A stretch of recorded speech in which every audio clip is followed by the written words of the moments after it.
ਤੁਸੀਂ ਸੁਣ ਰਹੇ ਹੋ ਪੰਜਾਬੀ ਰੇਡੀਓ USA ਤੇ ਸਿੱਖ ਇਤਿਹਾਸ ਦੇ ਵਿੱਚ ਅੱਜ ਦਾ ਦਿਨ। ਅੱਜ 10 ਦਸੰਬਰ ਹੈ।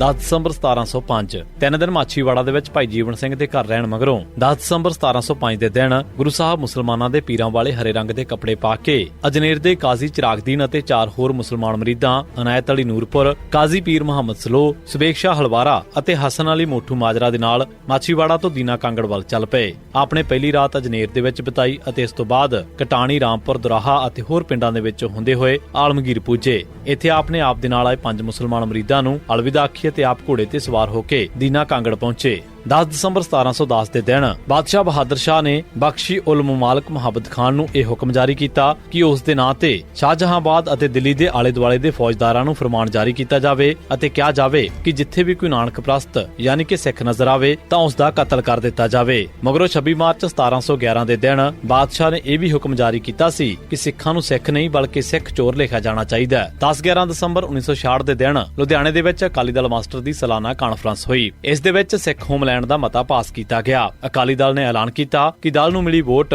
ਸਿੱਖ ਹੋਮਲੈਂਡ ਦੀ ਵੋਟ ਹੋਵੇਗੀ। ਇਸ ਤੋਂ ਇਲਾਵਾ ਕਈ ਹੋਰ ਮਤੇ ਵੀ ਪਾਸ ਹੋਏ ਜਿਨ੍ਹਾਂ ਦੇ ਵਿੱਚ ਸਿੱਖਾਂ ਦੇ ਨਾਲ ਆਜ਼ਾਦ ਭਾਰਤ ਦੇ ਵਿੱਚ ਕੀਤੇ ਜਾ ਰਹੇ ਵਿਤਕਰੇ ਖਤਮ ਹੋਣ, ਪੰਜਾਬੀ ਸੂਬੇ ਦੇ ਬਾਕੀ ਇਲਾਕੇ ਵਾਪਸ ਕੀਤੇ ਜਾਣ ਅਤੇ ਫਤਿਹ ਸਿੰਘ ਦੇ ਮਰਨ ਵਰਤ ਦੀ ਹਮਾਇਤ ਕੀਤੀ ਗਈ ਸੀ। ਦਸੰਬਰ 10, 1988 ਦੇ ਦਿਨ ਪੰਜਾਬ ਪੁਲਿਸ ਨੇ ਬਲਵੰਤ ਸਿੰਘ ਭਰਾ ਭਾਈ ਕੁਲਵੰਤ ਸਿੰਘ ਖੁਖਰਾਣਾ ਵਾਸੀ ਮੋਗਾ ਨੂੰ ਨਕਲੀ ਮੁਕਾਬਲੇ ਦੇ ਵਿੱਚ ਸ਼ਹੀਦ ਕੀਤਾ। 10 ਦਸੰਬਰ 1990 ਦੇ ਦਿਨ ਪੰਜਾਬ ਪੁਲਿਸ ਨੇ ਜਸਵੰਤ ਸਿੰਘ ਜੱਸਾ ਤੇ ਗੁਰਤੇਜ ਸਿੰਘ ਵਾਸੀ ਸਹਿਣੇਵਾਲਾ ਬਠਿੰਡਾ ਨੂੰ ਨਕਲੀ ਮੁਕਾਬਲੇ ਦੇ ਵਿੱਚ ਸ਼ਹੀਦ ਕੀਤਾ। 10 ਦਸੰਬਰ 1991 ਦੇ ਦਿਨ ਪੰਜਾਬ ਪੁਲਿਸ ਨੇ ਗੁਲਜ਼ਾਰ ਸਿੰਘ ਪੁੱਤਰ ਮਹਿੰਦਰ ਸਿੰਘ ਵਾਸੀ ਧਾਂਦਰਾ ਜ਼ਿਲ੍ਹਾ ਸੰਗਰੂਰ ਨੂੰ ਇੱਕ ਨਕਲੀ ਮੁਕਾਬਲੇ ਦੇ ਵਿੱਚ ਸ਼ਹੀਦ ਕੀਤਾ। ਦਸੰਬਰ 10, 1992 ਦੇ ਦਿਨ ਪੰਜਾਬ ਪੁਲਿਸ ਨੇ ਗੁਰਨਾਮ ਸਿੰਘ ਧਮਾਕਾ ਅਤੇ ਨਿਰਮਲ ਸਿੰਘ ਦੋਵੇਂ ਵਾਸੀ ਰਾਮ ਦਿਵਾਲੀ ਅਤੇ ਨਿਸ਼ਾਨ ਸਿੰਘ ਸਿਪਾਹੀ ਨੂੰ ਨਕਲੀ ਮੁਕਾਬਲਿਆਂ ਦੇ ਵਿੱਚ ਸ਼ਹੀਦ ਕੀਤਾ। ਇਸੀ ਸਿੱਖ ਇਤਿਹਾਸ ਦੇ ਵਿੱਚ ਅੱਜ ਦਾ ਦਿਨ। ਤੁਸੀਂ ਸੁਣਦੇ ਰਹੋ ਪੰਜਾਬੀ ਰੇਡੀਓ USA।